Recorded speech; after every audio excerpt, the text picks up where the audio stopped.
Woo! Just coming off of changing my brakes.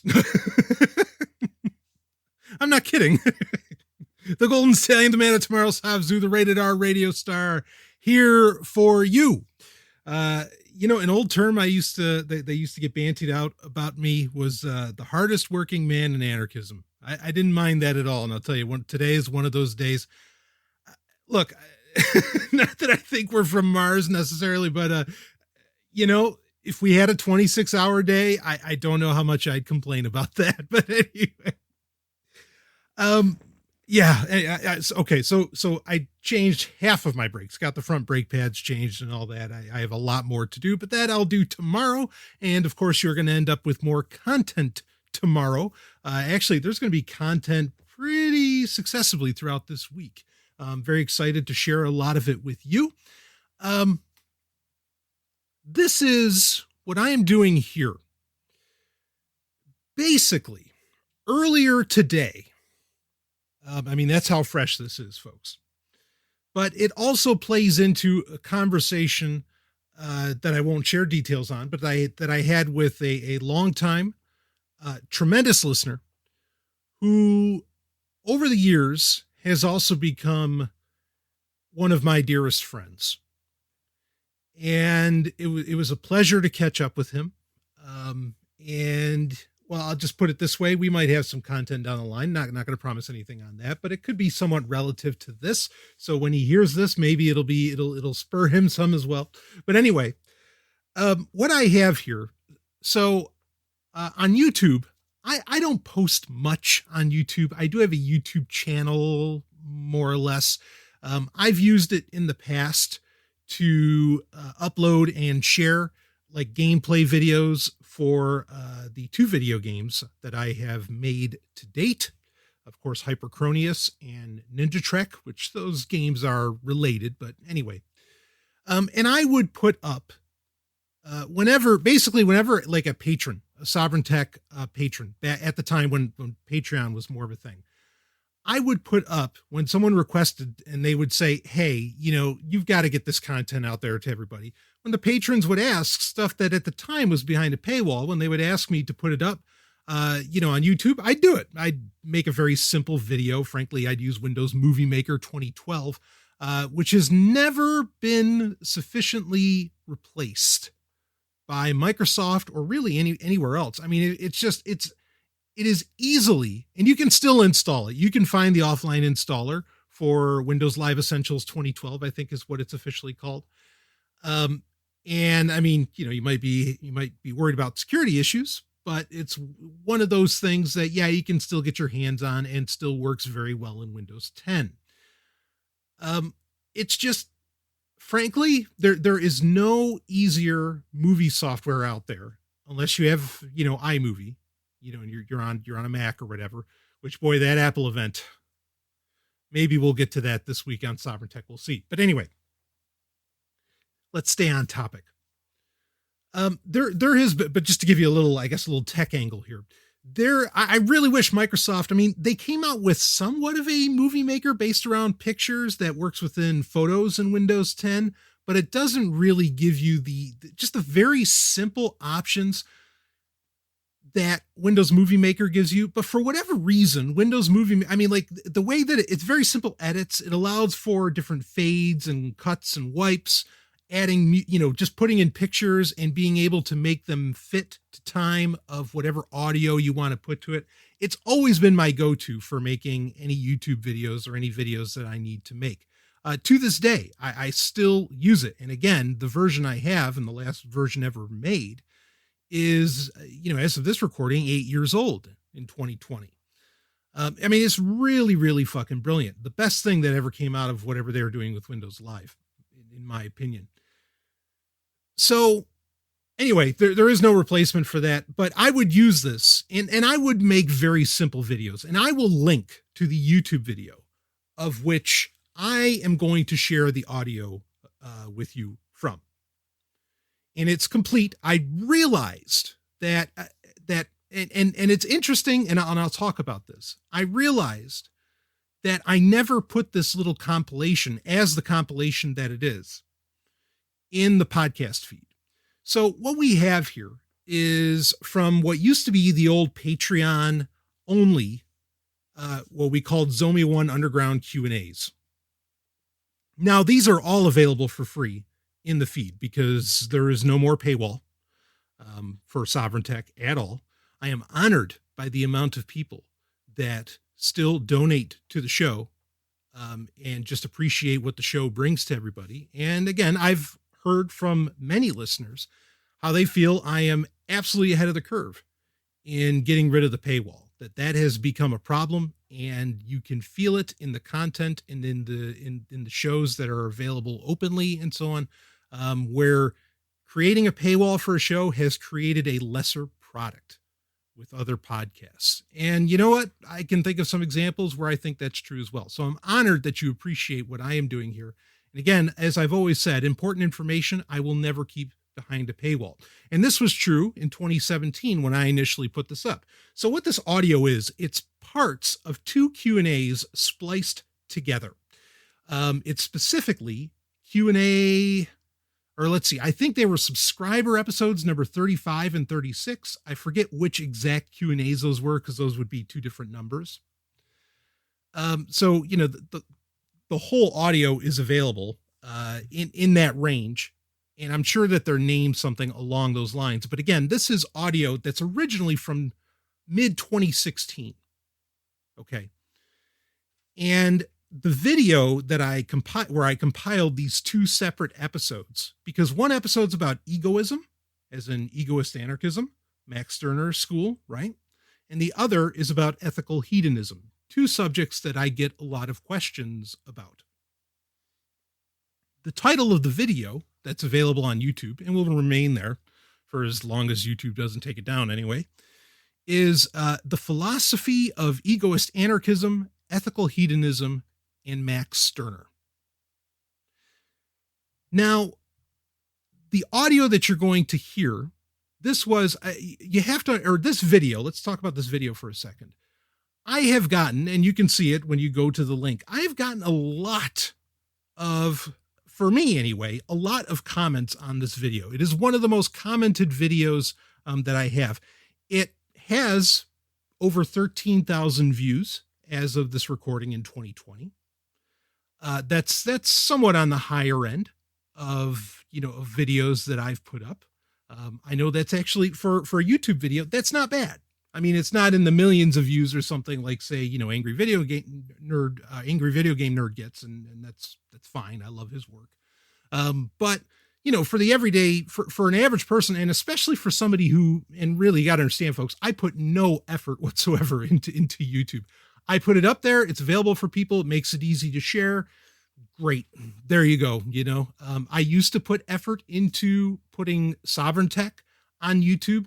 And at the time, and this is years ago, probably like 8 years ago or so, at the time, granted the show wasn't as big as it is now then, but I'd get, at best 40 some odd views per episode that I'd put up there.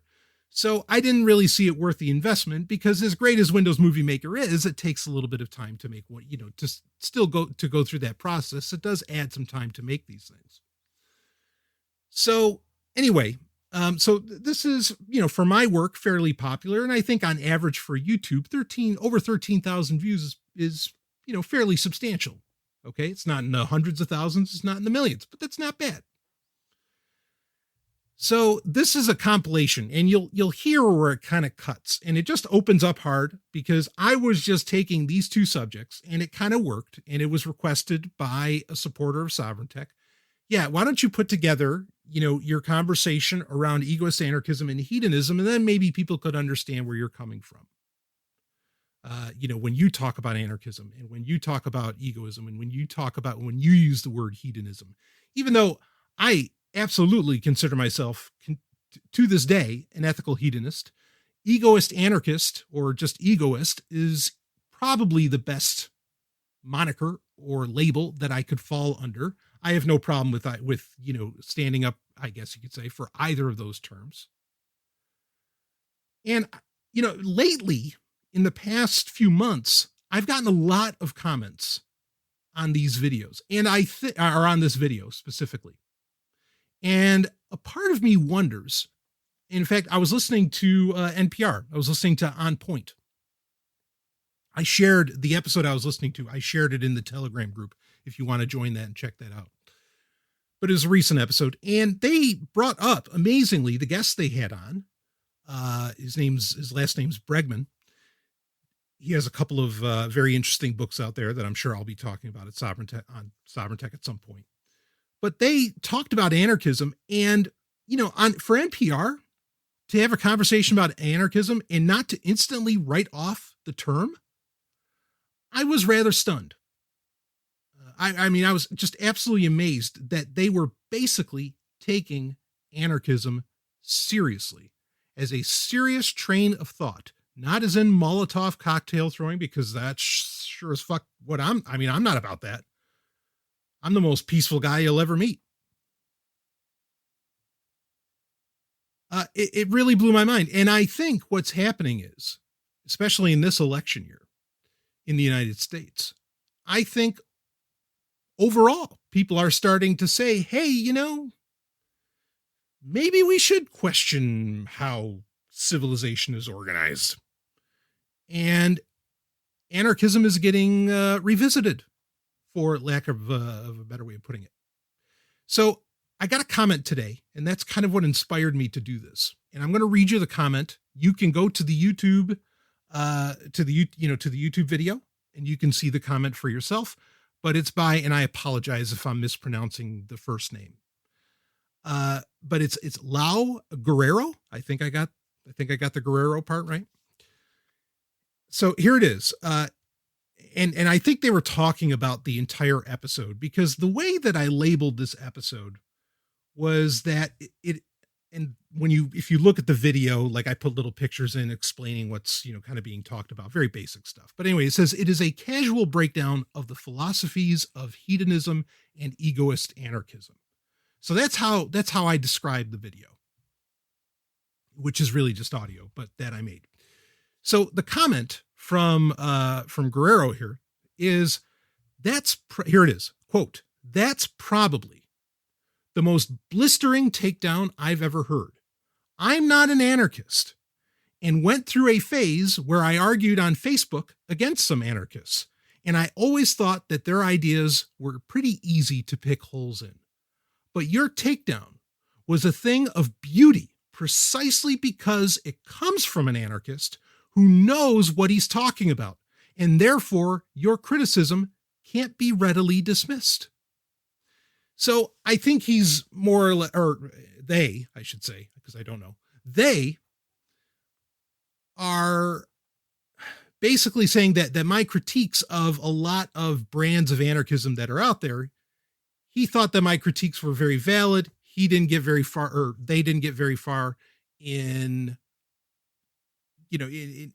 these Facebook arguments. Of course, I would argue those are kind of meaningless anyway, and they seem to have come to the same conclusion.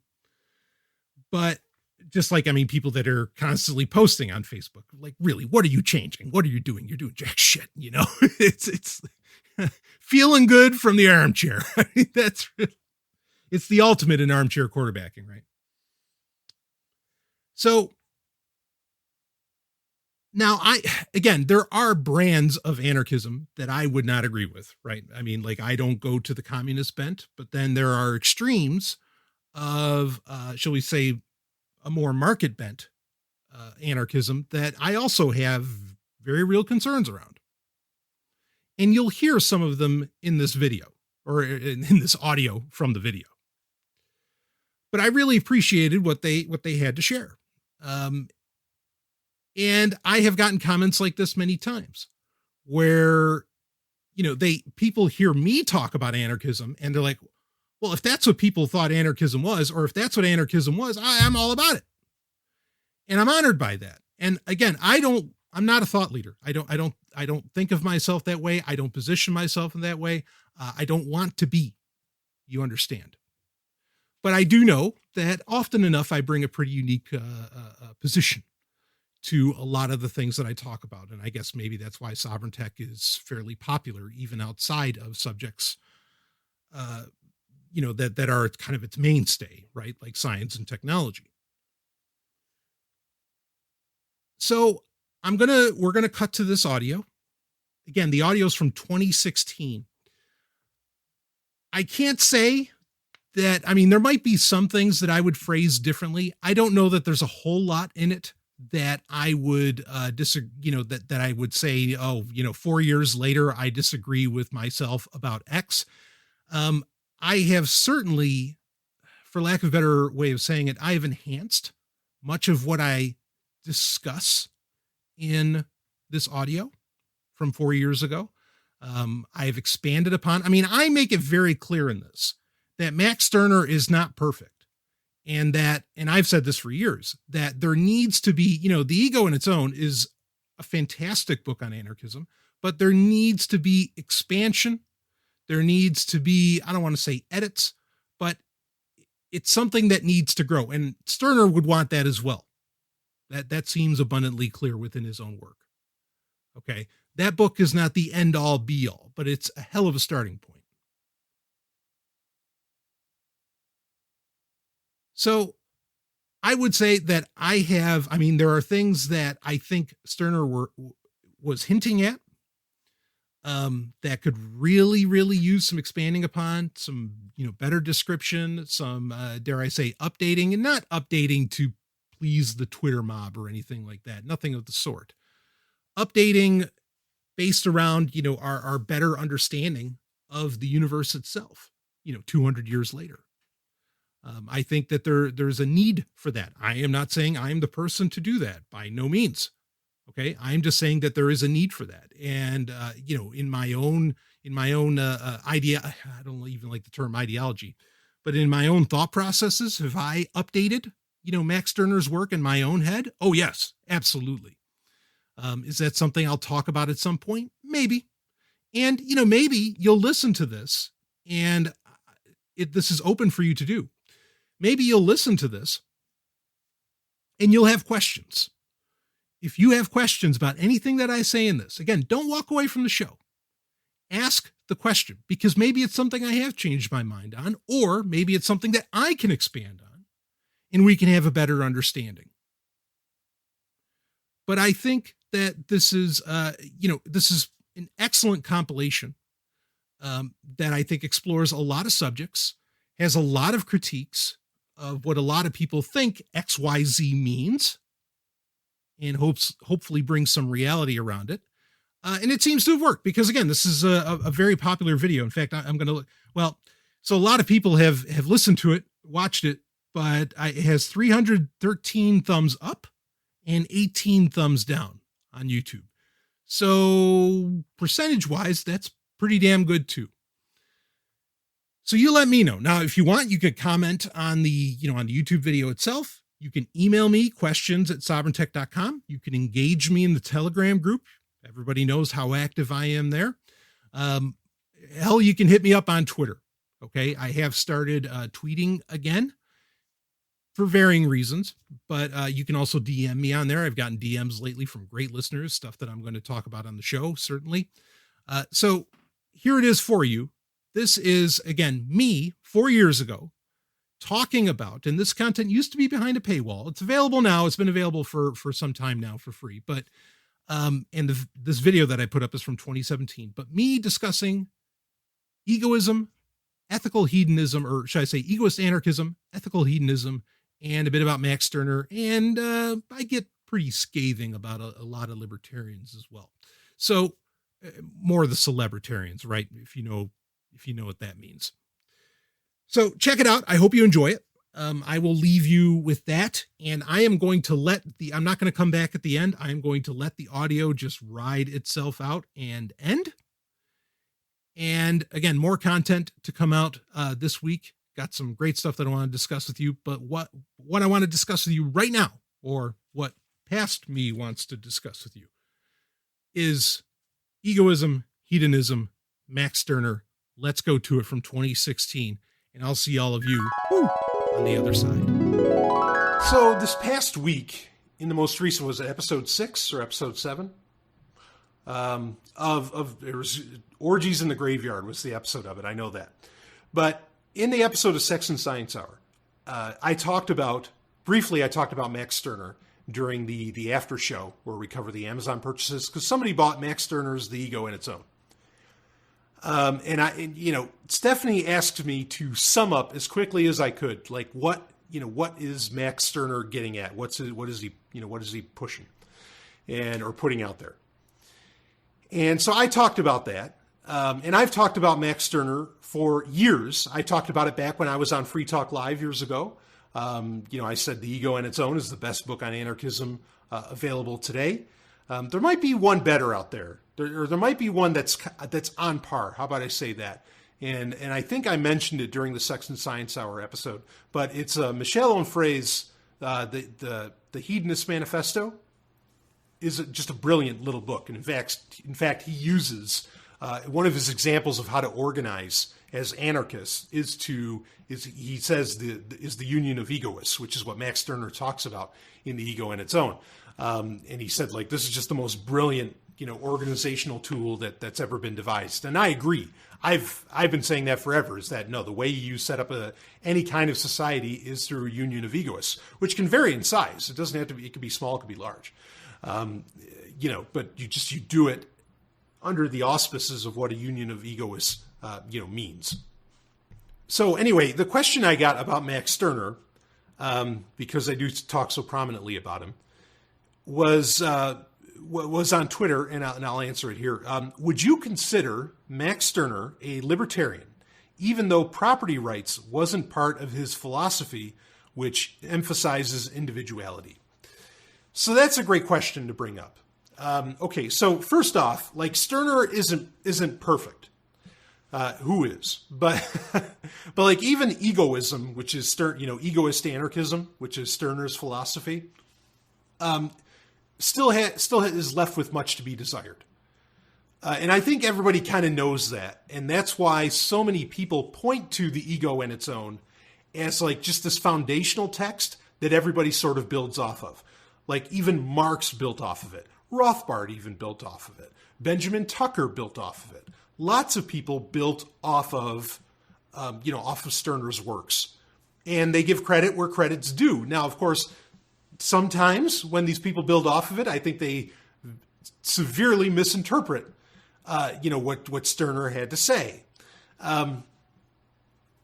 But regardless, he is a foundational kind of character, sort of like a Herbert Spencer, right? Herbert Spencer is another character who I also enjoy, and interestingly also was very wishy-washy on property rights, but who gets pointed at as in many ways the first libertarian and gets held up as, like an incredible philosopher, among other things. So now, would I consider Max Stirner libertarian? No. I would not. Now, let's be clear, to address the more specifics of this, quick Twitter question. Max Stirner's stance on property rights is that he didn't hold a hard dogma on them. Okay, and that's almost his exact words, is that he didn't have a hard dogma. Now, that doesn't mean that he didn't think property rights weren't useful. His concern is that property rights, and I'll tell you something, I agree with this, and I've talked about it before on Sovryn Tech, is that property rights can become their own tyranny. Like, property rights can become such a big deal, like that they can become, they can be held up as a god. And I think a lot of libertarians and anarcho-capitalists do this, to where they become harmful to human growth and the human condition in general, and harmful to the individual. I think, and this is kind of, for me, kind of my jumping off point on contracts, is that what happens with contracts is when everything is based upon, voluntary contracts, well, even if they're voluntary, who's the enforcement body? And also, like, how do you agree on these various contracts? Like, the example that I give often enough is that if you have land, now there's kind of an answer to this, but I'm going to give the example. Okay, is that, and this is based off of a comedic story that people tell, but this is what I use to explain it. Okay, if somebody bought land from some, I don't know, Libertarian Landowners Incorporated or some bullshit, okay? You bought it from them, you go to that land, and and you find that there's like some kind of a squatter or somebody perhaps that has been developing there. Maybe it's like, 50 some odd acres, some crazy amount of acreage. And there's somebody that's been working, living there and working there, I don't know, for 10, 20 years. The time frame really doesn't matter. And you go up to him and say to him, hey, I bought this land from Libertarian Landowners Incorporated. Get the hell off of my property. Okay, but did this guy, did this squatter, we'll say, whatever, like, did he agree to that? And in fact, like, what's the situation here? Like, what's the deal? Like, if this guy's on there and he's developed and all this stuff, I mean, then you run into homesteading issues and all this, it becomes an interesting philosophical problem. And the answer to that is that in some ways the answer for ANCAPs or for libertarians is that, Libertarian Landowners Incorporated would, there'd be an escrow, as in there'd be a penalty if he found out within, say, a certain amount of time that the land he was getting was not what Libertarian, that the individual was buying from Libertarian Landowners Incorporated was not what Libertarian Landowners Incorporated described. Okay, so you could set up maybe like a multi-sig cryptocurrency. We're talking about libertarian paradise here.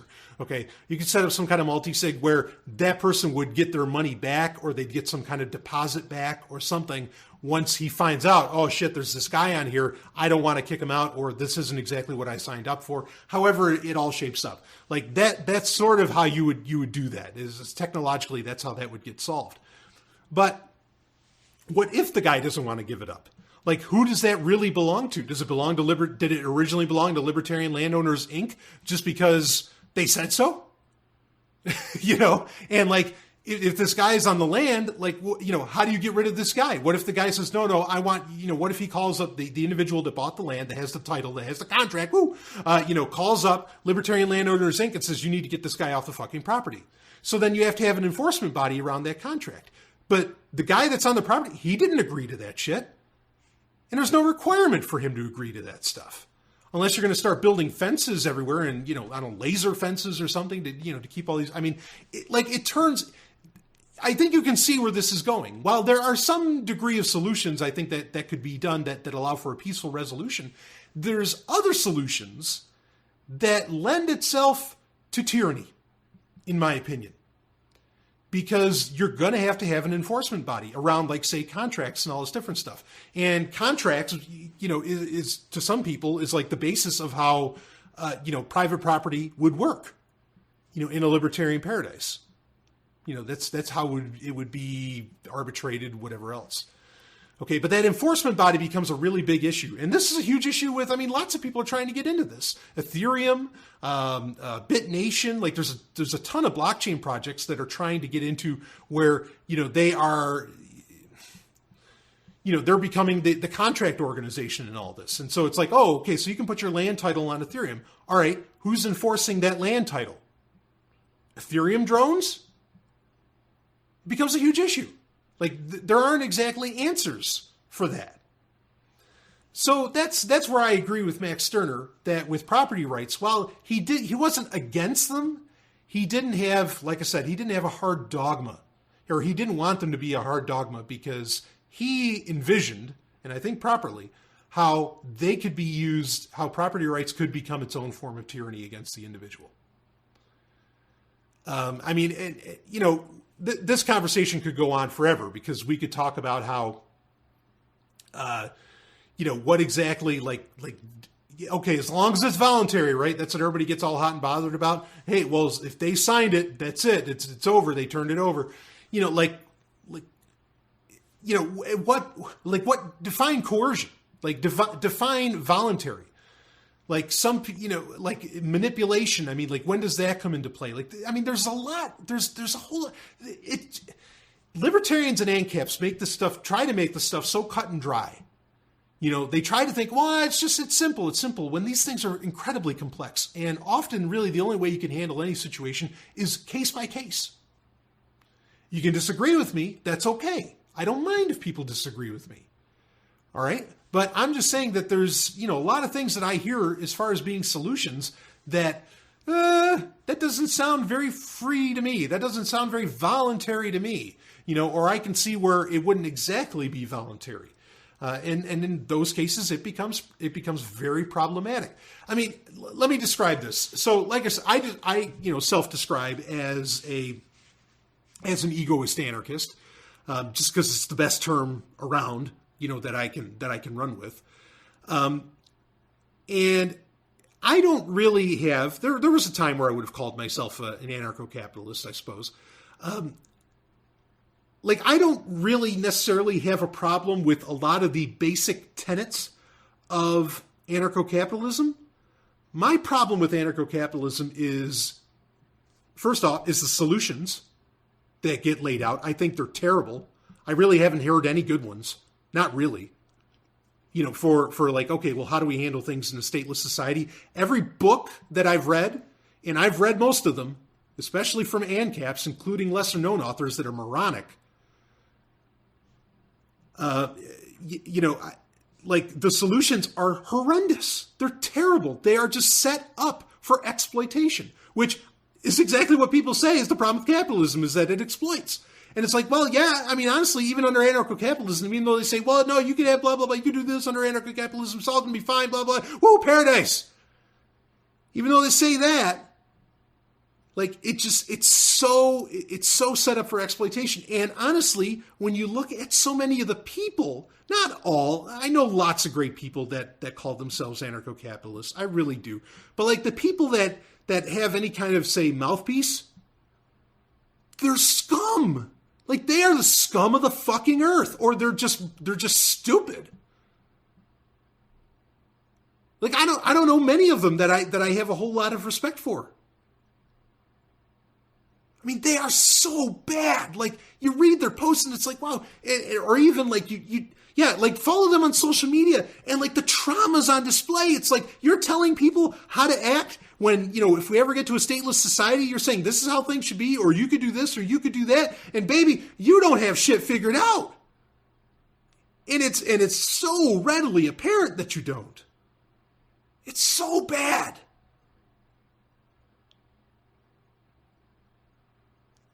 So, anarcho-capitalism at its base level, I guess, is fine. I'm not saying that it's the best system out there, but okay. But the people, the solutions that get talked about, oh, fuck that. Don't sign me up to be associated with those assholes. Oof. So, anyway, I would, I got in a bit of a tirade. I would not describe Max Stirner as a libertarian. Libertarianism owes Max Stirner a debt. Not like an actual debt. They don't have to give him any gold or Bitcoin. Okay, not that they could, but libertarianism is certainly a step on the shoulders that is Max Stirner. That is the ego in its own. I mean, and all that said, and I think I talked about this at the end of last week's Sex and Science Hour. I worry because in my opinion, there are a lot of people that absolutely do not get the ego in its own. They do not get egoism. They do not get Max Stirner. I don't know if they only read half the book or what happened, but they are missing the boat, all the way. I mean, they really are. Now, if you want me to quickly, I guess, get into what exactly, I mean, this is what I got into, and we got some email about it. Because the way I described, how would I describe egoist anarchism? How would I describe what Max Stirner is pushing? I tried to make it as short as I could, but it's practically impossible to make it really short. And it might not sound pretty or appealing in very short form. There's a reason the ego in its own is such a massive tome. It's such a huge book. Is because there's so much to cover. You have to break down all the spooks, which spooks are spooks are effectively saying, no, this isn't rooted in science or reality. This doesn't actually exist. Government is a spook. Religion is a spook. All kinds of things. There's lots of people that honestly are spooks in a very real way, or at least what they espouse is what they say spooky. So you have the concept of spooks. You have the union of egoists, which the union of egoists is that you have a common goal, okay, or a shared goal that you're trying to achieve with other people, okay. And if at any point, it doesn't even necessarily have to be a goal, but maybe you have a shared standard that you're uplifting, that you're promoting, that you're wanting to live. But here's the rub, is that anybody has to be able to leave that at any given time with no consequence. Like they need to be able to leave that intact, and then the union is broken thereafter. Okay, this is kind of the thing. This gets back to like some ideas for blockchains, where people are like, oh yeah, we want to make digital citizenship and all this different stuff. And it's like, okay, well, what if I want to move from Ethereum to another blockchain? Can I take my stuff over? Or will we end up like with what happened with Ripple, where when somebody wants to cash out and it's a whole lot of money, no, you're going to crash the system. We can't let you do that, buddy. Sorry. You can't just leave. And so then, blockchain or digital citizenship becomes, again, it becomes kind of its own little tyranny, right? Because you can't just walk away, even if it's private and voluntary. That becomes problematic. So the union of egoists is so important to study. And I think any form of anarchism can make use of that. You don't have to be an egoist, to take advantage of the union of egoists. In fact, I did a write-up about this on zog.ninja on my website at one point. Like Elon Musk, not that I want to give him any credit, but he was talking about how he thinks businesses should be set up and all this. And his idea for the best way a business to run was effectively a union of egoists. And other people have kind of set, have espoused similar ideas. Sociocracy, some others, where it's kind of a union of egoists and all this. So that's a great idea. That's something that you can take anywhere. So you have the spooks, you have union of egoists. Oh man, there's like so many different concepts to get into. But at the base level, and this is what I said on Sex and Science Hour that some people emailed about, and I'll just kind of address it here. Again, I was trying to be short, so you can't really get into the nitty-gritty of what everything means. But effectively, egoist anarchism is just saying, look, the individual is the thing that matters. Everything else is absolutely secondary. All that matters is the ineffable, the individual, and what that is. Okay, so nations don't matter. Your religion doesn't matter. Your morals, honestly, don't matter. And it's true, morality. Where is morality in science? I mean, yeah, there's things like empathy in science, sure. Like, rats have empathy. I mean, you can go down that sort of stuff. But like, where is the idea, where is various morality, or where is like the concept of rights? Like the right to bear arms. What are you talking about? Like, where in science is it that, what is the scientific proof that you have the right to a gun or a sword? There is no scientific, that right doesn't exist. Okay, I'm not saying it's I'm not saying it's an evil thing. I'm just saying that, let's be clear here, it is like money, to where it's something that everybody's just sort of agreeing upon, or at least some people are agreeing upon. But it's not something that if you were, 2-3 people stranded on a desert island, the rest of humanity was gone or something like that. Like, okay, where does the right come from? To where like you absolutely must have a gun or something like, or not that you must have, but you know what I mean. Or like even privacy, like what is the scientific basis for that? Now, I mean, you can say that privacy is better off, the ability to have privacy is great for the human condition, sure, but where is the concept that humans must have this, or you get to start shooting and offing other people?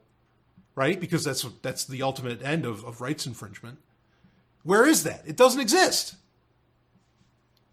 That's why you have to base rights on God, or some people like to base it on humanity. But again, where in your biological code, does it say I am guaranteed this?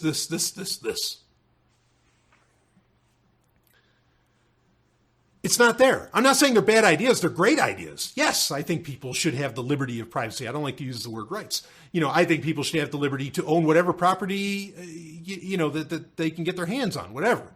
Okay, if that ends up being a gun or something like that, fine. That's a property issue.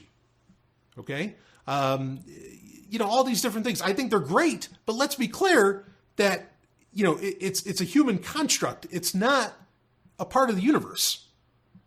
Okay, and so that's what Max Stirner is getting at when he talks about spooks and all these other things, or when he talks about how there shouldn't be property rights, or not that there shouldn't be, but that, property rights, be careful with those. Or when he talks about like there is no morality. Right, there isn't. Like the universe doesn't have a government, to tell people what to do, or, I mean, like there's... Oh, it's such a see what I mean? It's so tough to kind of talk about this, but I hope you get my point. Now, that doesn't mean you're a nihilist either. That just means that you're, I mean, to some degree, I hate to use this term because that's what everybody says whenever they say they're not this. Okay, but you are being a realist in that, no, there is, like, you can't measure the right to privacy scientifically. Okay, so it doesn't exist. Anyway, so, that's where that sort of thing comes in. And I'm going into overtime. I don't want to spend too much longer on this. So, but my description is that Max Stirner, egoist anarchism is effectively that might is right. Okay. Meaning that whatever the individual can do, he can do. But, and this is where I think people forget, is they don't read what Max Stirner has to say about love. Because he talks about how I feel, and he's describing empathy, whether he realizes it or not. I feel what my brother feels. I feel not literally, or, not like some kind of quantum entanglement, but just in the fact that, you have empathy. You know what another human feels. Okay. That's as long as you still have empathy anyway, which I think anybody can work those muscles. So you don't want to hurt another human because that's how you want to be treated, right? It's the golden rule or the platinum rule, whichever one you want to run with. I like the platinum rule a little bit better. So yeah, might is right, but at the same time, might is, like I said, tempered by love and empathy. Okay, and that's how you empower the individual. Now, you can do unions of egoists all you want that have perhaps little rules or, little agreed upon ideas or whatever that go beyond that in how individuals are going to treat each other. Okay. But at the very base level, you have this very simple individual. I mean, you really do have a simplicity in that the individual is everything. You are the most important thing in the universe, but so am I. We're equally, because we're individuals, we're equally, all of valid import. And you can treat each other as such. Okay, so because you hear might is right and you start freaking out. It's like, what the fuck is this? What are you talking about? Oh, this is terrible. So the government's legitimate? Not at all. The government is absolutely illegitimate. The individual is the only thing that's legitimate. Okay? So, but then you got, we have the problem where people are reenacting traumas, and all this different stuff to where they don't treat themselves or other individuals in the way that, that is most effective most effective for human growth and for human happiness, which happiness is the ultimate goal, which is another huge part of what Max Stirner has to say. So, and that's not like a utilitarian argument necessarily, even though utilitarianism has a really bad rap as well, that people don't understand when they read Bentham or Mill. They don't quite get the nuance of what they were talking about when they talk about utilitarianism. Not saying I'm a utilitarianist or whatever whatever you want to call that. But again, it all comes down to the fact that a lot of people really just know this stuff or know of these ideas or think of these terms, and they know it based upon how someone else analyzed it and not based upon their own research. That goes true for Max Stirner. That goes true for all, like I just mentioned, maybe even Bentham and Mill or Nietzsche, or I mentioned Michel Onfray earlier. I mean, a bunch of people, like, they never actually read, or they never read Marx, or, I said this in a recent Patreon episode. It's like, look, there's really more than one communism. Guess what? I know you wanted to lump it all up into one, but just like how there's a bunch of different ways that capitalism gets used, and some of those, anarcho-capitalists would say is improper, right? Like there's crony capitalism. Well, guess what? There's crony communism.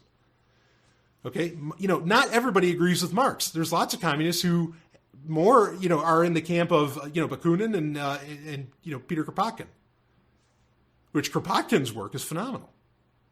I mean, a lot of what he has to say, I hope every capitalist reads that shit and takes it to heart, because he's right in a lot of what he has to say, and how we treat each other as humans and all of this. So, there's multiple forms of that, but most people don't know. They just think, communist. Give me a break. And I'm not even a communist, but that doesn't mean I'm not intrigued by what these people actually think. Instead of just listening to, and with all due respect, because I love her work, instead of just listening to, looking at it all through the lens of Ayn Rand, or through the lens of Rothbard, or through the lens of Woods, or some other dipshit.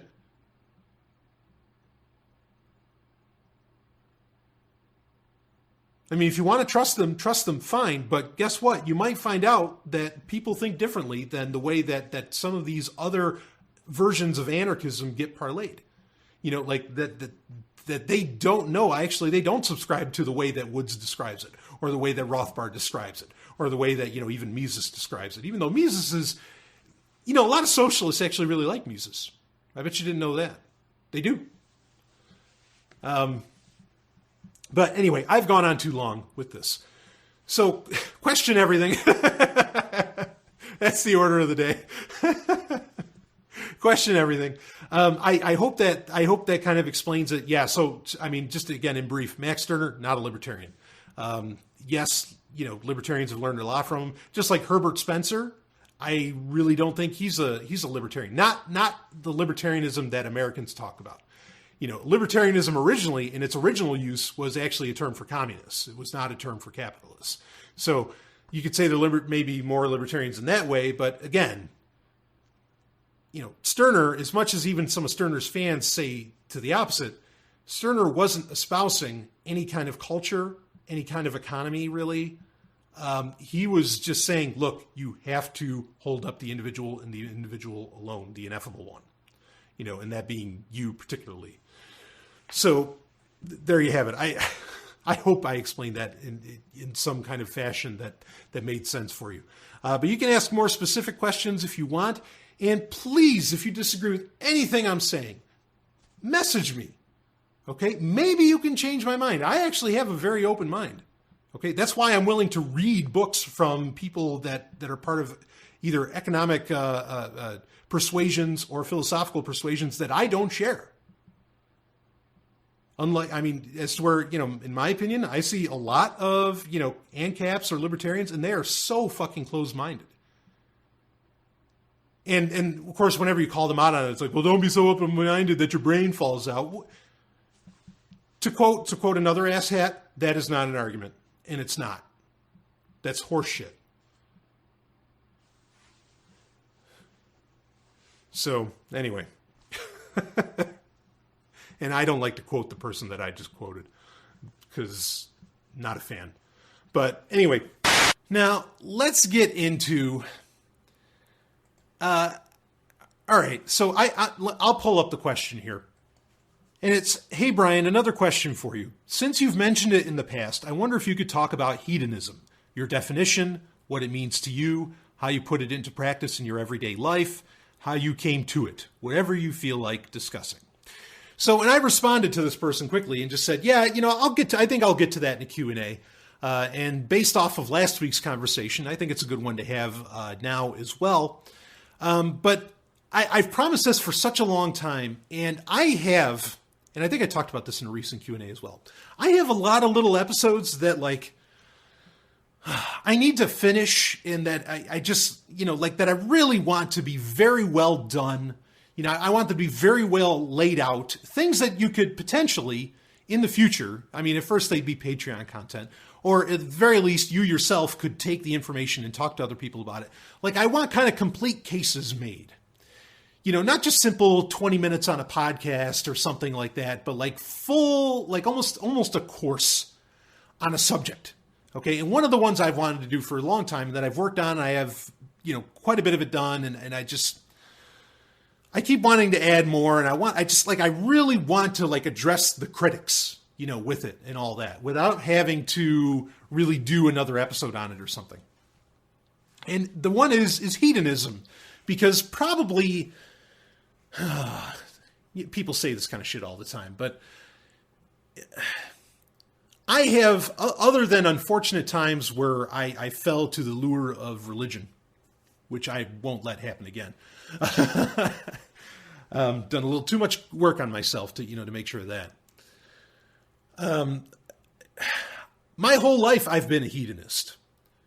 Before I, self-described as many other isms, even anarchist and all that. I've been a hedonist, and so it's a subject that I really it deserves such a great exploration, and it's so hard to find great explorations of it in the English language, quite frankly. There are other philosophers, and I mean that in the abstract term, not in the specific, like referencing to a bunch of idiots at FDR or something. That have covered it perhaps far better than I ever could. But I'm not the best person to translate their work by any means. So the person, here is asking me about hedonism. What's my definition of it? What do I mean by it? How do I apply it? Blah, blah, blah, blah, blah. So I am going to touch on this subject. I am going to get into it here. And this is not going to be like a complete case by any means. That is something I am working on and I'd like to release in the future. But I am going to describe it. Now, why don't we start with definitions, okay? And I'll rock Wikipedia on this one, because I think their definition is fine and dandy of, the overall meaning of hedonism. Because it is important to say that a lot of people have a lot of different definitions of what exactly hedonism means. Okay, there is a hedonism that has to do with technology, which I'm not saying I'm opposed to, but that's not what I mean when I talk about hedonism. Like, there's the idea that we build medicine, or that we create medicines, or drugs, or we create technologies or something else to where you literally remove the human capacity for feeling pain. That is one definition of hedonism. That is not the one that I subscribe to. Okay, and I'm not saying I am opposed to those people. I'm not saying I'm really for them either. All right, but you gotta understand that, like so many isms, capitalism, communism, environmentalism, even a lot of these different things, there are a bunch of different meanings, even ones that some people think is pure, that I talked about many times and have proven that it's not. Voluntarism or voluntarism, whichever way you want to say it. Okay, there are people who call themselves voluntarists that vote.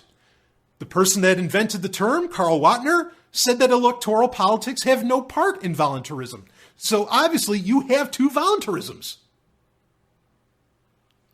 So it's really important with in fact, this is kind of fitting to mention him. What did Socrates say?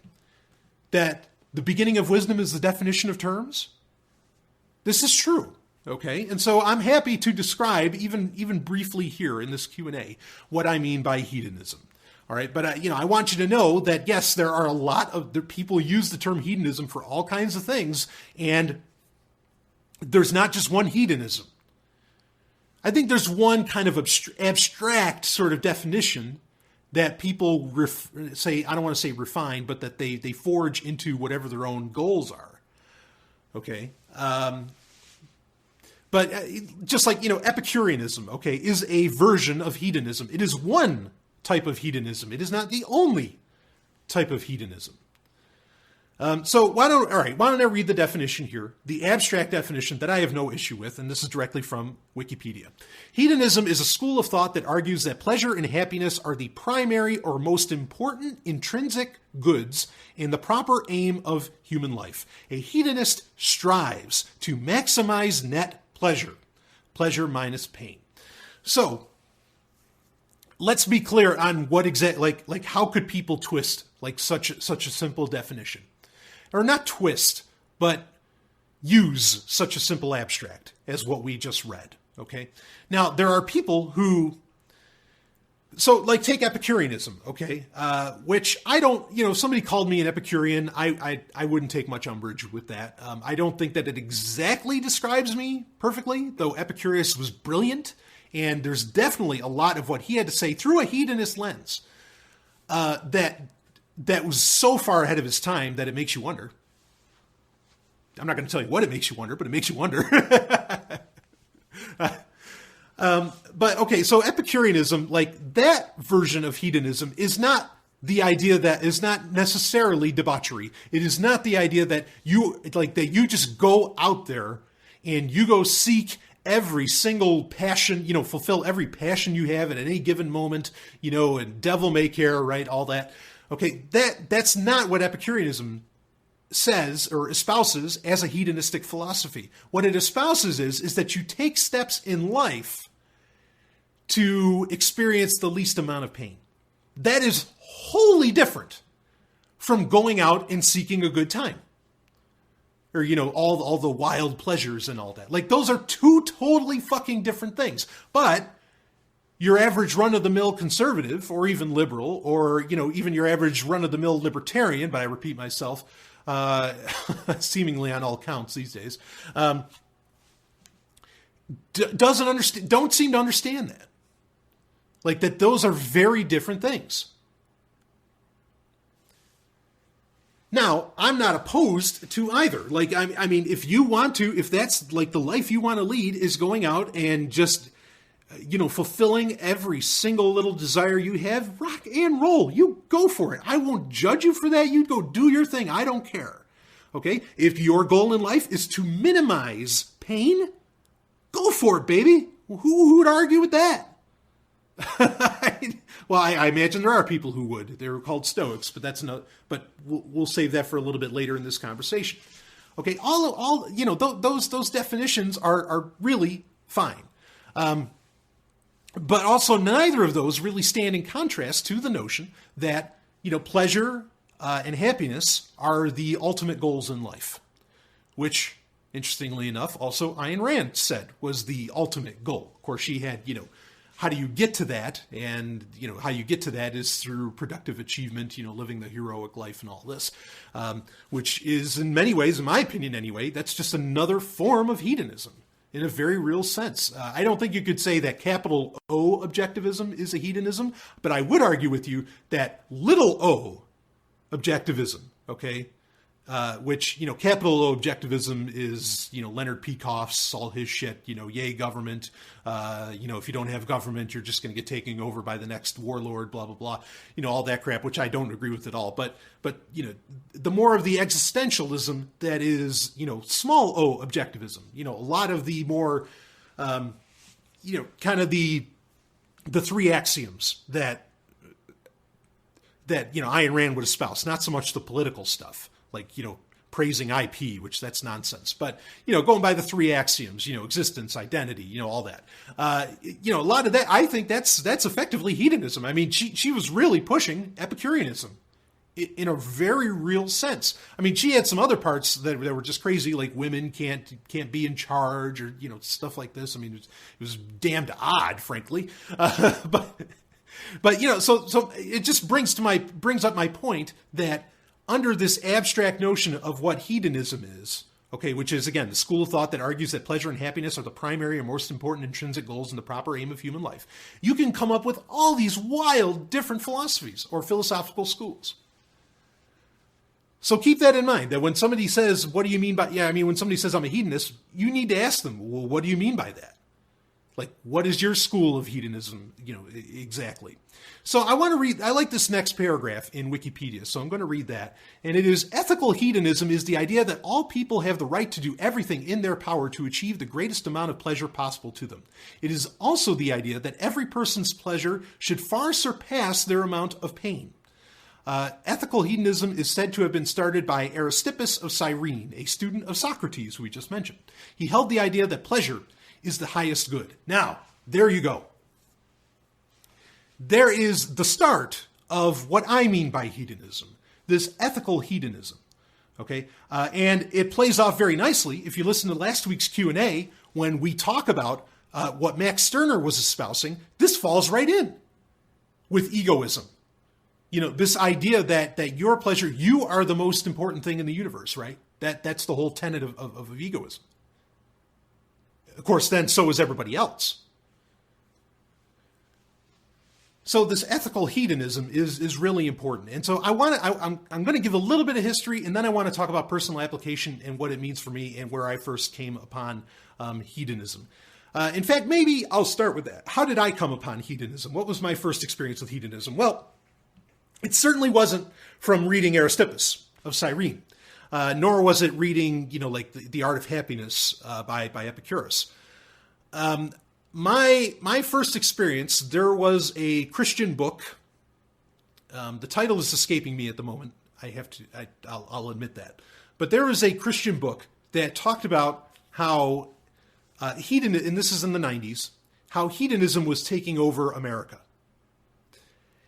And I read this. Now, there were other life forces, other confluences of events that were happening that really, kind of brought me to this. But I read this book as a young Christian, and everything in this book that the author was saying, it was a pastor or some type, that the author was saying was bad. I've shared a picture of this book. Let me see if I can look it up quick. I want to get the title for you. Well, I can't seem to find it. I know I have a digital copy of it because it was kind of such an important book. Unfortunately, I can't remember the exact title of it. But anyway, everything that this guy described in this book that was evil, I was like, wait a second, but that's what I want to do. Like, I want to do that. And like, this is the life I kind of want to lead. Like, it's funny because the book was supposed to scare you and supposed to say, oh, you got to stay with Christ because otherwise you'll end up like this. And I'm like, no, I want to fucking end up like that.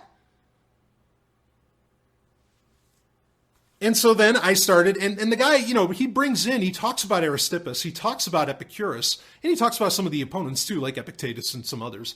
And so I start reading all of these people.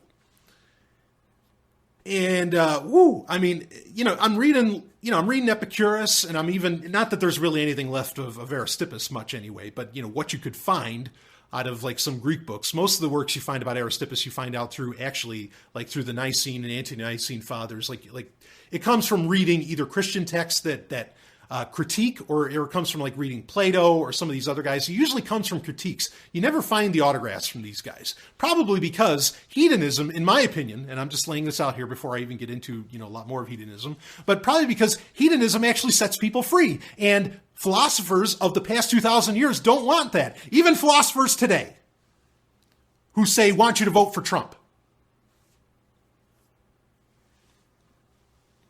are all about control. And so they hate hedonism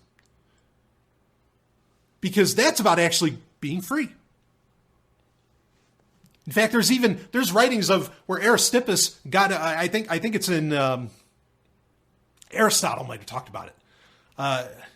But where Aristippus gets in arguments with some of the most popular philosophers of the day, Plato and a bunch of them. And these guys who you think are so logical and cool and collective, right? Plato and whoever else, it's reported that they were just furious over having arguments with Aristippus, but Aristippus was the one who was cool as a cucumber. He was cool as the breeze. That's interesting. Because Plato couldn't win against the philosophy of hedonism. Maybe because a lot of these other guys, oh shit, can't handle that. And they're all outcrops of Socrates anyway. Aristippus was a student of Socrates. So I read that book, and then I started actually researching the actual thing. And it wasn't necessarily the best foundation of it, especially reading Epicurus, even though The Art of Happiness is a wonderful book in so many ways. And actually Epicurus, as I've said on Sovryn Tech a few times whenever I brought him up, like he keeps getting proven right. Even when you thought that, because Epicurus was an atomist, all into scientific materialism and all that, right? And like a lot of his notions end up being right. Like even the concept, there are new theories out there that the universe actually has no beginning and no end, like that time has just kind of always been. Epicurus said that. There's other things where, he seems to like get proven right much later on. And of course, that's because finally some people are getting away, from Christianity. or from the stranglehold, shall we say, of religion. So anyway, not the best foundation, but I came back to it because I became a Christian again. I don't want to get into my my whole life story on that again.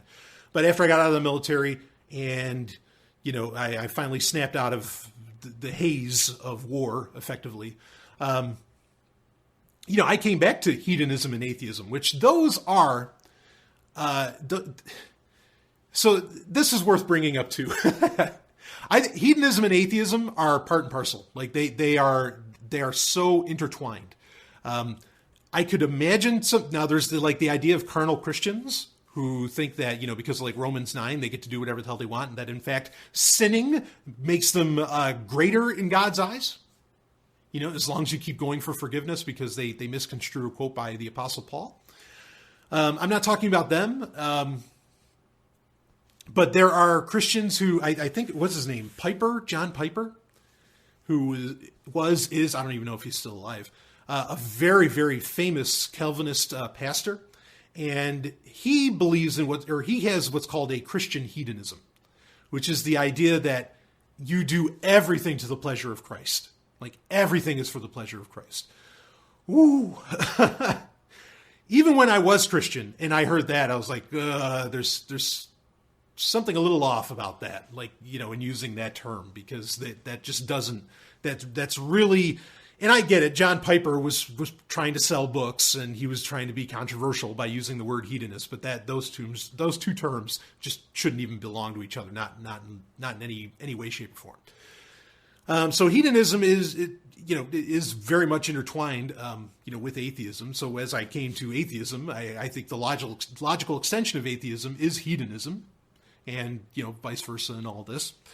If I end up losing track here talking, this is such a huge subject, and I'm trying to really boil it down, quickly. But I just want you to know, my point in talking about that was in saying that there are people who claim to be Christian hedonists, but it's not what you think, and even if it is what you think, they are fucking dead wrong. By their own translation of their books, they're crazy. So now shift it up. So now I mentioned Aristippus of Cyrene. Now you got to be careful, okay, because there's actually two Aristippuses. There's Aristippi. There's Aristippus of Cyrene, and then there's Aristippus the Younger. Okay, and actually in a lot of, and here's where it becomes a problem. You may be able to tell that difference, but historians often, or even more antiquated historians, have a hard time, to where a lot of things that may have actually been said by Aristippus of Cyrene get attributed to Aristippus the Younger, who is the grandson of Aristippus of Cyrene. Aristippus the Younger is the daughter of, is the son of Aristippus of Cyrene's daughter, his daughter being Arete. Now, Arete is, her story alone is phenomenal. You can almost skip the Aristippi and you can go right to Arete, because here, we're talking about a woman in,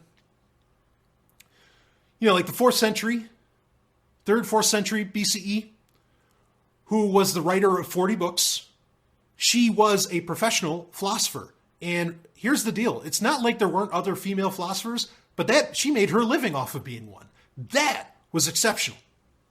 Why was that exceptional? How was she able to do that? Well, if you want to equate something, is it because her message resonated with people so much? And here's the problem. We don't really know what her message was. We can only assume that because Aristippus of Cyrene, because her father was kind of the first guy attributed with hedonism, we don't have a whole lot of his writings, so I'm going to mention a couple things that he said that I think you'll appreciate. Okay, even though you have Aristippus of Cyrene, and since Aristippus the Younger also carried on the hedonist tradition, who we don't have a whole lot of his writings either, other than, we kind of have ideas that he sort of systematized hedonism in a way. You would assume that Aristippus the Younger just learned what was passed down from Aristippus, the elder, to his mother, Arete. So somehow she made a living as a woman doing that. Now, one could argue is that Aristippus, because of his philosophy of hedonism, that pleasure is the ultimate kind of human good, and that all things flow from that perhaps he came to a lot of very interesting conclusions, like equality of the sexes, among other things, and so that perhaps that allowed him to be such a tremendous parent that Arete ends up becoming a wild success at a time when women were not to be wild successes. Much like Hypatia, who we learn about later during the Library of Alexandria. Even up to Hypatia's day, it was still rare for a woman, to be a teacher and to be a philosopher. Unfortunately, we know what happened to Hypatia. Burned alive, dragged out into the streets and who knows what else, stoned, perhaps burned alive, as the Library of Alexandria was destroyed by various religious zealots.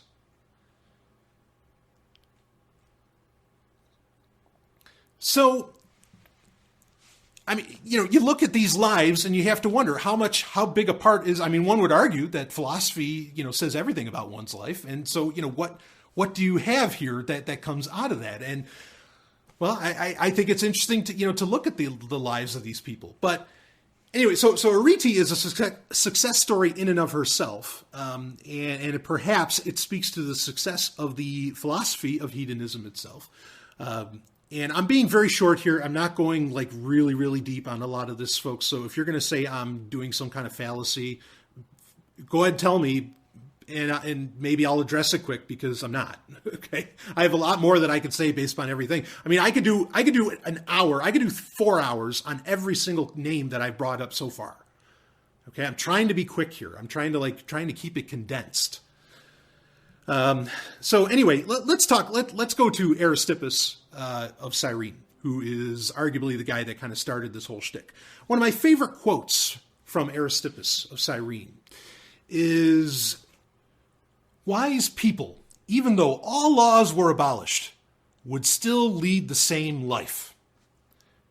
Now, that's a very popular quote, just particularly on the internet, which makes a lot of sense because, especially the early internet, which was very anarchistic. And, that's as anarchist as it gets, saying that, look, laws don't make men, laws don't make society, laws don't make civilization. Wisdom does, knowledge does. Or how about this one? "A wise man's country is the world." I've got a whole list here. These are just, these are beautiful, beautiful quotes. "It is better to be a beggar than ignorant, for the beggar only wants money, but an ignorant person wants humanity."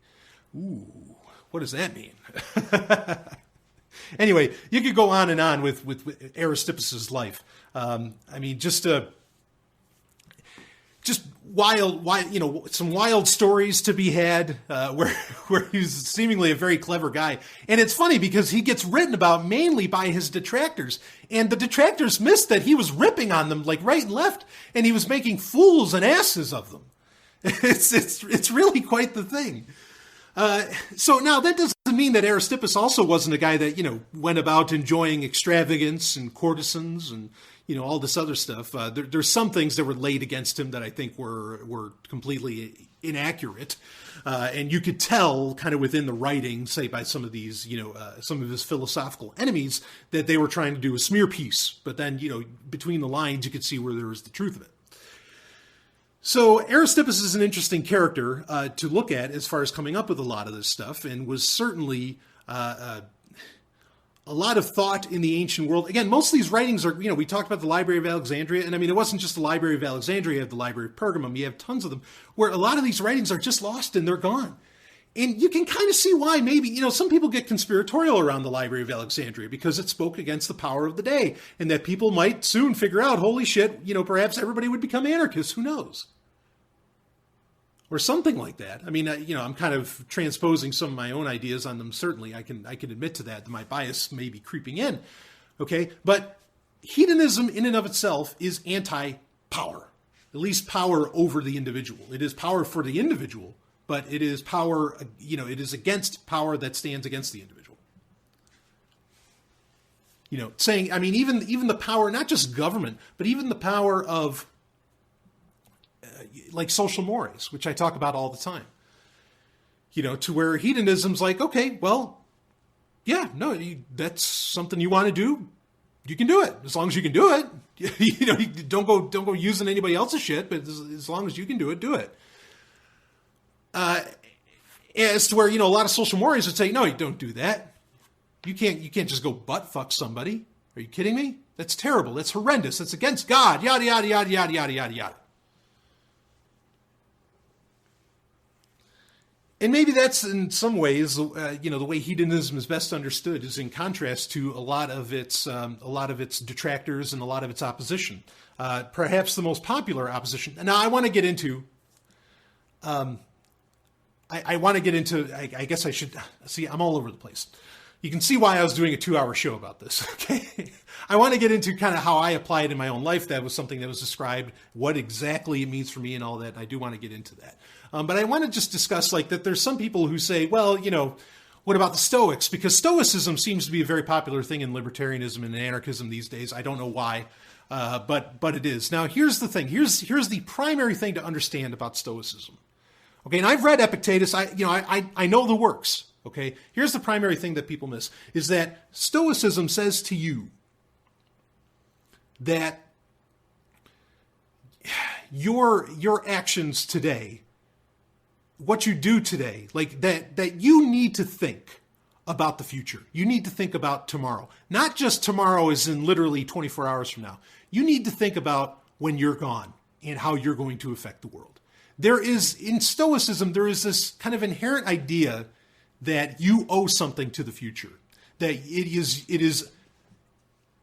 it behooves you, more than it behooves you, it is the proper way to live, that, say, you leave the world a better place than when you came into it. Now, I'm not saying that that's a bad idea. But what I am saying is that there is absolutely there's no, I don't know, what's the word I'm looking for? I don't know, there's no rule, there's no law, there's no part of your biological code that says you are required as a human being to make sure that the world is better as you go. Where is that? Tell me the science behind that. Give me the scientific principle, break out your scientific method, show me where exactly it says that you are required as a human being, that this is part of your human makeup, to be a good human being, whatever the fuck that means, that you have to make the world a better place. No, it's not there. I'm not saying it's a bad idea. I'm just saying it doesn't exist. Stoicism is a philosophy, that is one of the undercurrents of Stoicism, and that's horseshit.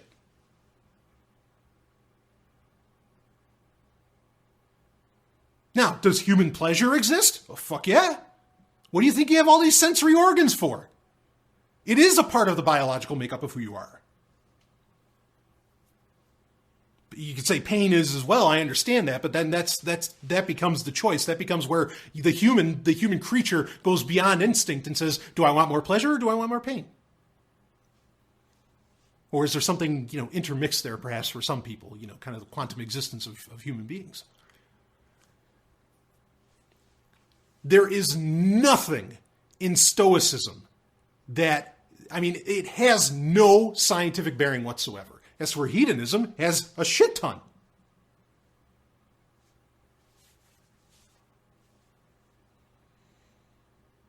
Now, can we move on beyond our biology and all that? Sure, of course we can. That's why we have choice. You can choose to live a Stoic life. That's fine. But you can't say, I agree with Stoicism, so then I'm going to pick up some stupid fucking book that says, oh, I'm an R-type or I'm a K-type, human being, and that, this fits right in with my philosophy and all that, and this is biological, this is how you make things successful, okay? This is how civilization goes on, because once we're Stoics, civilization moves on. Well, here's your problem. Here's your next problem, not even getting into the biology of the matter. Okay, here's your problem with your Stoicism and your problem with really almost any other philosophy outside of hedonism. You can choose it, that's fine. But when you start saying that that's how you have a great civilization is when you apply these little personal philosophical rules, and this personal philosophy and all that, writ large, that somehow everything's okay. Guess what? History is not on your side. You do not find Stoicism. You do not find a lot of conservatism or a lot of these other ideas. You don't find them at the very start of civilization, which I would think your argument that somehow these are what saves civilization would preclude that. Well, what exactly at, say, the first civilizations we know of in human history, that being, say, Sumer, right? The Sumerians, or ancient Egypt or something, do you find these things there? At the very start of, these very real quantum leaps in human existence, coming out of the Paleolithic into the Neolithic and all this. What do you find? You don't find Stoicism. You don't find a lot of these other philosophies, but you do find hedonism. Oddly enough. Here's one of the first quotes out of Sumer. Okay, and it's right out of the Epic of Gilgamesh, which I know I've been wanting to release the Epic of Gilgamesh for a while, but I've yet to. Anyway, there's a character in it, Siduri, who gives the following advice. Quote, "Fill your belly day and night, make merry, let days be full of joy, dance and make music day and night. These things alone are the concern of men." I mean, that's fucking hedonism in a nutshell. Enjoy life. Your life. Now. You. Not the life of the next people. Look, this is something where I think Ayn Rand was so spot on. Okay? She said, when I die, it's not my life that will end, but the world will end. And that's absolutely true. And what she means by that is, it's over. When you're dead, you have nothing to do with the world. It's done and done. The world for you has effectively ended. It's not you that will die. It is the world that will end. That was Ayn Rand's point. And I think there's a lot of, that's so true. You don't owe the future anything. You can choose to, but there's no grand law, and there's no evidence whatsoever historically that somehow if you engage in anything other than, constantly thinking about the future and having a family, doing all this shit, blah, blah, blah, blah, blah, that somehow things are going to end up so much worse. I would argue quite the opposite, because the anti-hedonism philosophies have been the ones that have really, really, kind of carried on through time. Why did they carry on? Well, because all the hedonist books got burned. But they're the ones that have carried on through time. And you want to tell me that, wow, how wonderful this is, blah, blah, blah, blah, blah. I would argue with you that what really happened is that, say, during the Enlightenment, what happened during the Enlightenment was suddenly people started, so you had scientists that the kind of the purpose behind the Renaissance, the Enlightenment, and all this was, all right, we have this incredible tool called science that we're discovering, and this consistency of existence in the universe. And so we're going to take that and we are going to, we're going to start applying it. How can we prove God? And of course, what happened is they found out they disproved God during the Enlightenment. Okay, and they started, when they started using the scientific method here, there, and everywhere, okay, suddenly they started saying, wait a second, what about this whole individualism thing?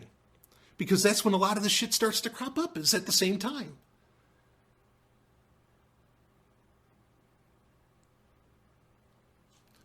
Any of the advancements you have today, okay, that you think are good, really kind of came out of a lot of those varying thinkers. Okay, say anywhere between the 12th or, I guess maybe 13th to, say, 17th century, something like this, right? Okay, but those people, those ideas were, very individualistic, and honestly, a lot of them were very hedonistic. I mean, you look at, the monks of Mendenham, Hellfire, things like the Hellfire Club and stuff like this, where people were, allowing their passions to finally get expressed. I'm reminded... I'll quote Nathaniel Branden to you, speaking of Ayn Rand, but I think Nathaniel Branden's right. This is the guy who's the expert on self-esteem, and just if you've never read his books, fucking read them. But he has one of the best quotes in history, in my opinion, and that is that in order to think clearly, we have to feel deeply. That is hedonism. You have to feel these things. You don't bury them. You don't shove them off for tomorrow. Okay? You feel them. And then you can think clearly because you're paying attention to what's going on for you. And I know there's people who say, well, Stoicism doesn't say bury it. Stoicism doesn't say go around walking around like Mr. Spock or something. Yeah, I get that. But you create false paradigms with Stoicism. You really do.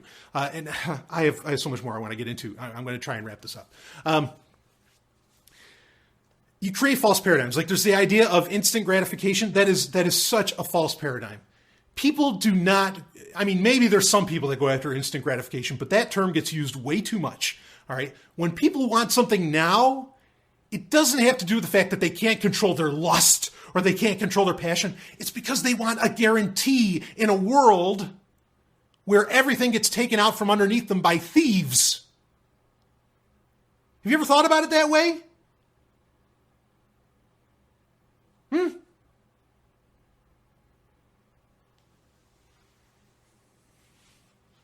It's not... there's such a thing as instant gratification and people not being able to delay gratification or something like this. Okay, but it gets applied across the board, and it's wrong to apply that way. There's times where it needs to be applied, but most of the ways that people think about it, absolutely fucking not.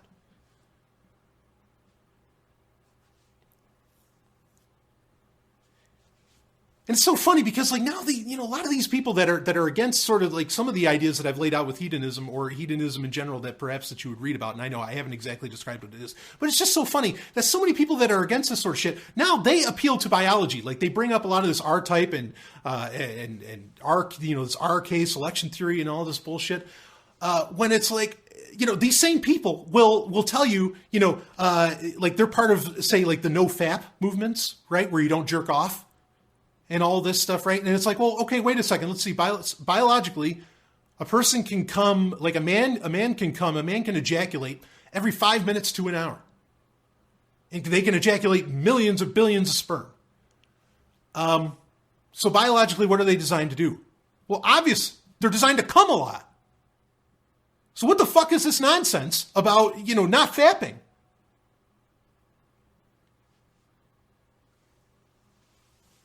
Whew. Whew. Anyway, so hedonism for me, let's boil, now that I'm done railing against the opposition, I think I should reverse the order of how I'm talking about this.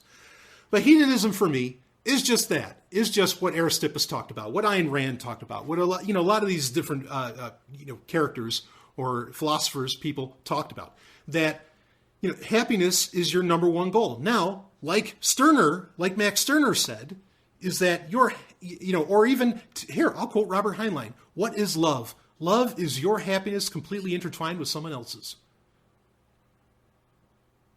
So, and Stirner was, huge on feeling love. And that is that, your happiness does not, your actual happiness, your ethical hedonism does not fuck with someone else's pursuit of happiness. Is that the nap, right? Something like that? It's not exactly the nap, but that's the thing. Do what, or what, who says that? The Wiccans? Do what thou wilt, just don't hurt anybody, but hurt none, right? Isn't that how they say it? Sure, that's great. That's a perfect way to describe hedonism. That's certainly how, how I chalk up hedonism. Of course, what does hurt mean? Well, that's another conversation. Okay, but, that's it. That's really it. And that seeking out these pleasures. Now, how does that, so there's hedonism for you. Is that pleasure is the intrinsic good. It is the ultimate good. It is the ultimate goal in life. It is, pleasure. Pleasure can take a lot of different forms. Pleasure could be a chocolate chip cookie. Pleasure could be a cum. Pleasure could be a threesome. Pleasure could be a scientific discovery. Pleasure could be a boat ride. Pleasure could be, obviously it could be all these different things, right? Okay. It's not just about living some kind of debaucherous, gluttonous life or whatever. I don't have any problem with living that kind of life. Okay. But it's not just that. Writing a book is a tremendous pleasure. That's hedonism. That's okay.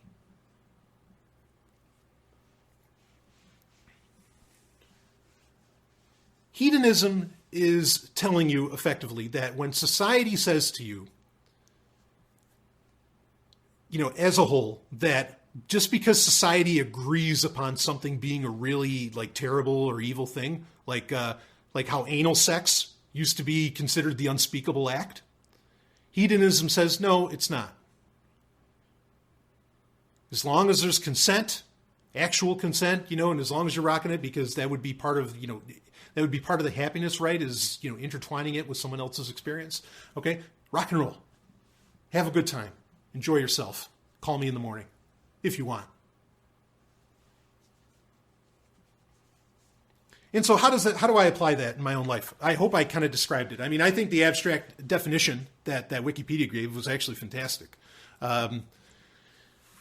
How do I apply it in my own life? I don't listen to the societal mores. And I listen to myself. What do I want? How would I want to be treated? Right? Kind of like the platinum rule or the golden rule, depending on which way you want to rock with it. I look at that,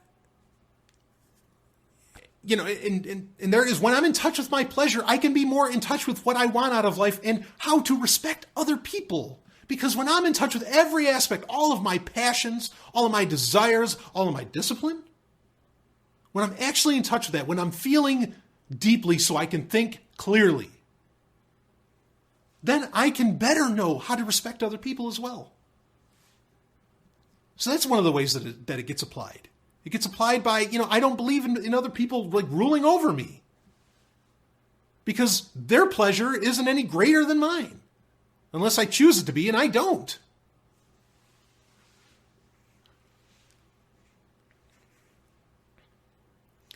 Now, do I go around drinking? Do I go around, doing all these other things? No. And I don't mind that people do. I don't care. Drink, do drugs, do all the drugs you want. I don't give a shit. Okay. Duh. We're talking hedonism. Go ahead. I am not here to lay down social mores on you. Okay, but I don't do any of that stuff. Now, interestingly, the reason I don't do that is because, in my opinion, just my opinion, the individual here, me, Golden Stallion, Brian Sovryn, they interfere with my ability to feel pleasure. And there's, I have science to kind of to back that up. Okay, I have research that can back that up. That whiskey dick, right? You have stoner boner. These are actual conditions that people get, when they imbibe or ingest or smoke up, whatever, or even cigarettes themselves. Can affect blood vessels and the penis and all this. And I don't want that. Because I've chosen one of my great vehicles of pleasure, okay, and I don't want to mess with it. That's it. But do you see how seeking pleasure actually created, to some degree, for lack of a better term, a discipline? In that I'm not going to do that stuff because I know what I want, because I have felt deeply and I have thought about it clearly because I felt it. So that's how it applies. Hedonism says nothing. In the abstract, hedonism says really nothing about making sure you're going out and having a party. It's just saying that if you want to, you can.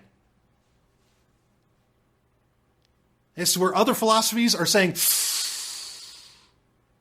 that might not be a good idea. Based upon the philosophy telling you that. Hedonism, you get the opportunity to tell yourself that. You get the opportunity to explore yourself over that because you're not writing off your passions. You see. Now, I know I'm getting like all kind of hot and bothered and heated up and everything. Understand, emailer, I love your question. I told you that. I just, what really comes up for me, when I start talking about hedonism is the reasons that I cling so much to it, because so much of society tells you that so many of your passions, from the simplest passion of eating a chocolate chip or, of eating a peanut butter whoopie pie, to the larger passions of being in an orgy or something, are wrong. So it gets me heated up. Anyway, I kind of hope that answered the question. Like I said, this is something that I've wanted to do, like just a huge episode around, going more into the history of it. But I tried to be very brief and tried to describe a lot of this stuff for you.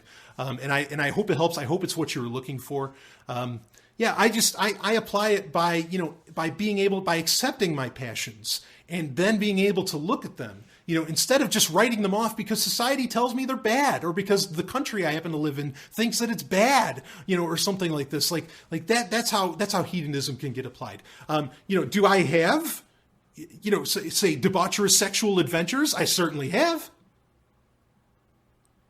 But I don't but they're my experience, and I personally make sure, because it's just as important to me having a good time, that everybody else is having a good time when I'm rocking that shit too. You see how logically hedonism plays in? It's amazing. Do I want the future to be a better place than the world I live in now? Absolutely, because that's the world I want to live in. I want to live in a better world. Now, I don't plan on dying, of course, either. I think, transhumanism's a thing.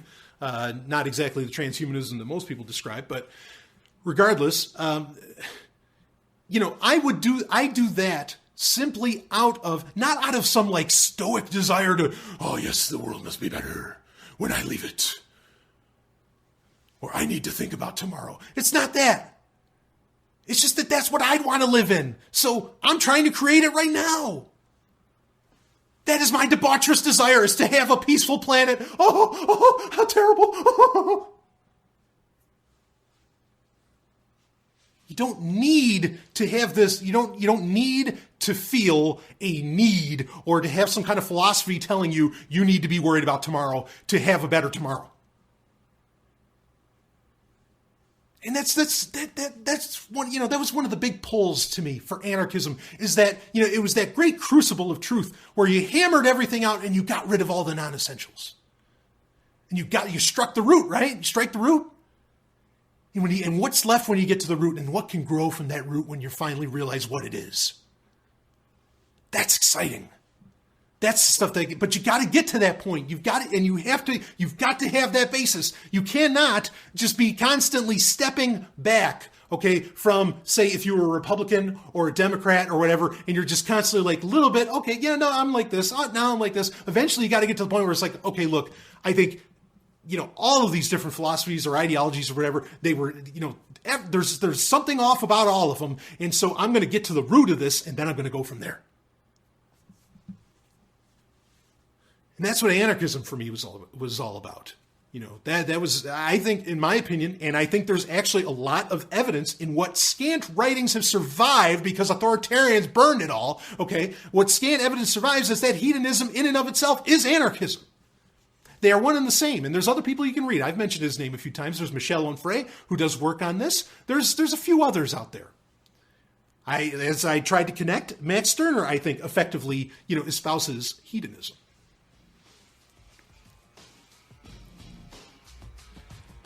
So there you have it.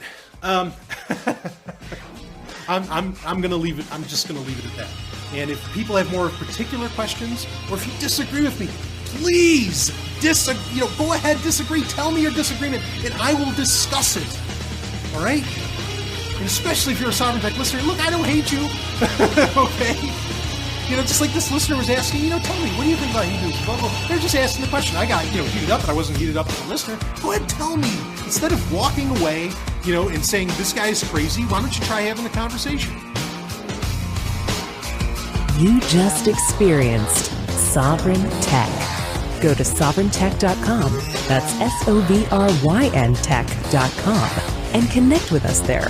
Find links from today's show and catch our podcast feed. Sovryn Tech is copy heart.